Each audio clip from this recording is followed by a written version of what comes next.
이야기에 들어가기에 앞서 저는 종교를 비하하거나 하려는 목적이 조금도 없으며 무교입니다. 오늘은 반어법을 종종 쓰기 때문에 오해는 하지 않으셨으면 좋겠습니다. 자, 그럼 오늘의 이야기 시작하겠습니다.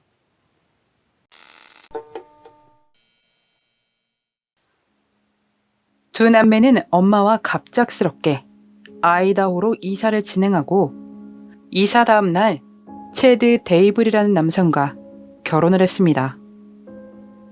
그리고 타일리 라이온과 JJ 발로우 남매는 2019년 9월 23일 사라졌습니다. 그러한 상황임에도 JJ 조부모님들은 복지 수표를 신청합니다. 그리고 두 달 뒤인 11월 26일 복지 상태를 확인하기 위해 직원과 경찰이 집을 방문합니다. 복지 직원들이 JJ가 어디 있는지 묻자 조부모님과 함께 있다고 대답하며 복지 수표는 자신들이 신청했다고 말해주었습니다. 그들의 엄마인 로리가 직원들에게 다가와 JJ는 애리조나주 길버트에서 지인들의 가족들과 함께 있다고 추가적인 대답을 해주었습니다. 이야기를 끝낸 직원과 경찰들은 알겠다고 대답을 하고 집을 나섭니다. 그리고 그들이 주장했던 바를 확인한 경찰들은 그것이 사실이 아닌 것을 알고 다음날 다시 부부의 집으로 찾아갔습니다. 그러나 부부는 집에 있지 않았습니다. 영장을 발부받은 경찰들은 부부의 집을 수색했고 43개의 물품을 압수했습니다. 12월 23일 FBI는 남매의 수색에 전국적인 지시를 내렸고 2020년 1월 7일 이 사실을 알게 된 조부모님들은 정보를 제공해주는 사람들에게 세례금 1만 달러를 주겠다고 알렸습니다. 며칠이 지나고 부부를 찾긴 찾습니다. 경찰은 1월 25일 그들을 하와이 카우아이 섬에서 찾아냈습니다만 두 남매는 같이 있지 않았습니다. 아이들을 확인받으라는 법원 명령서를 주었지만 로리는 그것을 무시했습니다. 이것에 대해 이런 의견이 있습니다. 남매를 법원에서 확인해 보이지 못하면 법정 모독이 되고 그것을 혐의로 하와이에서 아이다호로 인도받기 위한 방법이었을지도 모른다는 의견이었습니다. 이랬음에도 두 사람은 일단 가장 이 일과 관련이 있는 사람들로 분류됐지만 용의자로는 따로 지명되어 체포되거나 하지는 않았습니다. 비록 허위로 위치를 말해주었지만 의심할 만큼의 무언가가 없었나 봅니다. 경찰들은 부부들의 과거에 대해 조사하기 시작했습니다. 먼저 로리의 첫 번째 남편은 참 안타까운 정당방위로 운명하였습니다.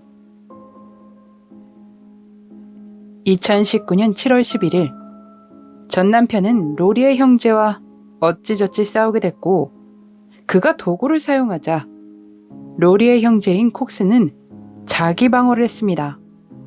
자기 방어이다 보니 콕스는 체포되지 않았습니다. 로리의 남편인 체드도 참 슬픈 일이 있었습니다. 체드의 전 아내 태미는 2019년 10월 19일 잠을 자다 안타깝게 세상을 떠났습니다. 태미는 자연적인 이유로 세상을 떠나게 됐다는 결론이 내려졌습니다. 그런데 로리와 체드가 결혼할 당시 태미에 관련해 의심스러운 부분이 있었다는 이야기가 나왔습니다. 경찰들이 태미의 안식처에 들러 다시 발굴해 조사를 벌였습니다만 아직 조사 결과는 발표되지 않았습니다. 체드그는 참 외로움을 많이 타는 남자였나 봅니다. 태미가 하늘로 떠난 지 2주가 지나고 로리와 결혼한 걸 보니 말입니다. 로리의 조카 멜라니의 남편인 브랜드는 멜라니가 이혼해달라고 요구하고 얼마 지나지 않아 누군가 그를 노렸지만 운 좋게 빠져나갈 수 있었고 무사히 이혼했습니다. 브랜드는 로리의 형제인 콕스를 의심하고 있습니다. 여기서 끝이 아닙니다. 그녀의 형제 콕스는 라스베가스에서 결혼을 한 지 얼마 안 되는 따끈따끈한 신혼생활 중이었는데 2019년 12월 12일 세상을 떠나고 말았습니다. 사람들은 원인이 의심스러웠다고 합니다. 하지만 그에 관한 보고서도 아직 보류 중입니다. 가장 중요한 이야기를 하지 않았습니다. 엄마 로리는 두 남매의 신고를 하지 않았습니다. 깜빡 잊기라도 한 걸까요? 그게 깜빡할 내용은 아니지만 말입니다. 복지사가 오지 않았더라면 언제 알게 됐을지 모를 일이었습니다. 부부의 다른 가족들은 이런 의혹을 품었습니다. 두 사람이 종교적인 이유로 벌인 일일지도 모른다고 말입니다. 아마 로리가 전 남편이었던 찰스에게 이혼을 신청했을 때는 이유 때문이었을 것입니다. 난 신이에요.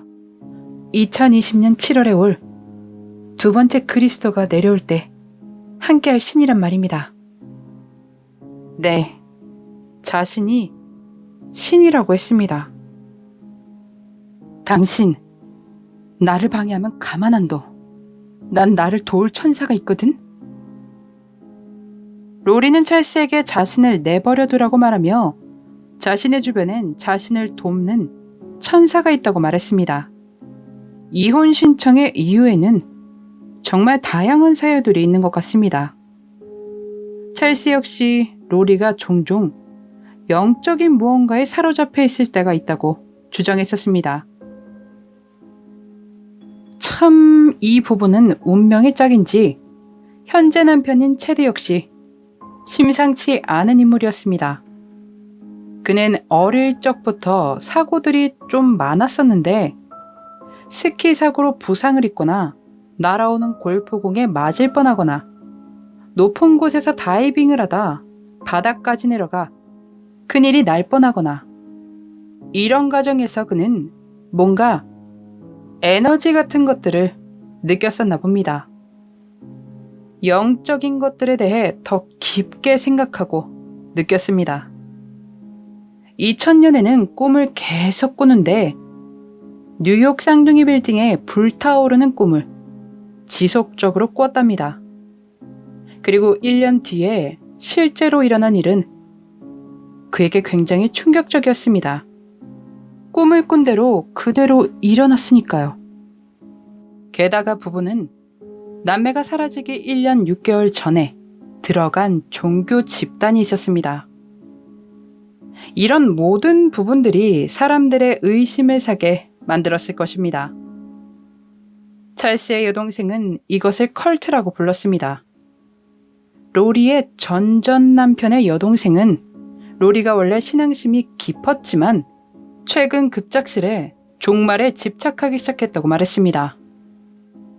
현재 이 사건은 이전에 일어났던 일을 포함해서 수사를 진행하고 있습니다. 아들과 딸이 사라졌지만 신고를 하지 않은 부부, 그리고 하와이로 여행을 간 부부, 한 사람에게서 한평생 있을까 말까한 슬픈 일들이 여러 번 일어난 부부, 수상한 종교 집단에 빠져 있었던 부부, 서로를 사랑하는 남편이자 아내라 부르는 두 사람에게선 어떠한 슬픔도 보여지지 않습니다.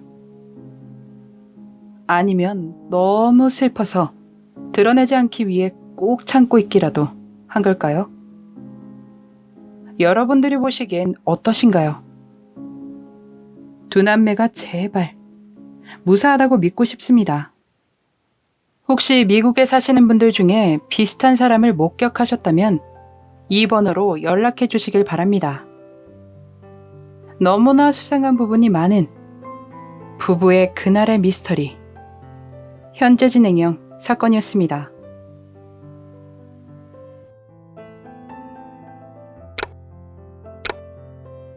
마지막까지 시청해주셔서 감사합니다. 좋아요와 구독은 저에게 큰 힘을 줍니다. 오늘 하루도 수고하셨습니다. 좋은 밤 보내세요.